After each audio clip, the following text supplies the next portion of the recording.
What sort of a situation would you like? Let's suppose, I do this often in vocational guidance of students. They come to me and say, well, we're getting out of college and we haven't the faintest idea what we want to do. So I always ask the question, what would you like to do if money were no object? How would you really enjoy spending your life? Well, it's so amazing. As a result of our kind of educational system, crowds of students say, well, we'd like to be painters, we'd like to be poets, we'd like to be writers, but as everybody knows, you can't earn any money that way. Or another person says, well, I'd like to live an out-of-doors life and ride horses. I say, do you want to teach in a riding school? Let's go through with it. What do you want to do? When we finally got down to something which the individual says he really wants to do, I will say to him, you do that, and forget the money.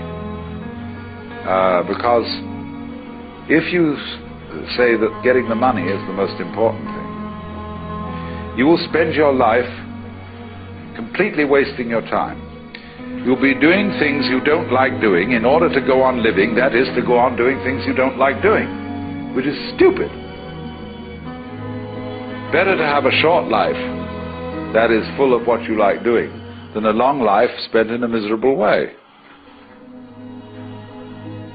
And after all, if you do really like what you're doing, it doesn't matter what it is, you can eventually turn it, you could eventually become a master of it. The only way to become a master of something is to be really with it.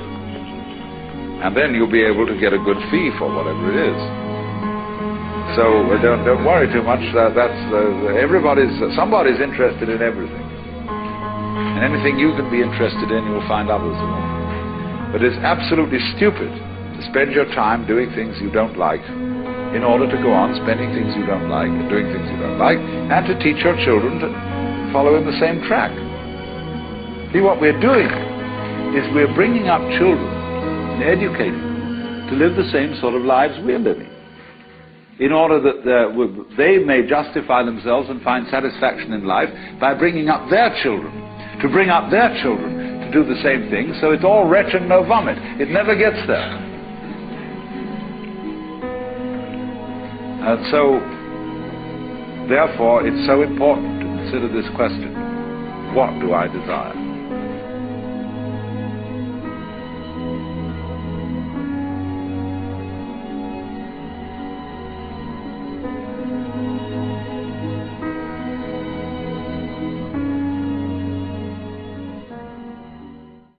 You've always been looking for something. That something that sets you apart. That something that makes you more than the person you're living as. More into the person you were created to be. What others see as mundane, you see as magnificent. You catch a glimpse of something new, and it becomes something significant. It's that something extra that keeps you up at night. The hours pass by while everyone else sleeps. You dream, you imagine, you envision what your life might be. What if you were born for more? There's got to be more than just this. I want to be used. That's your greatest wish. The demand for you has always been true. You are gifted and passionate. Add God's purpose to this, and watch what He can build. Now, what will you do with what you've been given? Will you put it into motion? Will you take on the responsibility? Will you follow after the calling God has placed on your life? To be fulfilled, to be engaged, to cast out all fears, doubts, and uncertainties, to stand strong, to rise up, to become who you were created to be.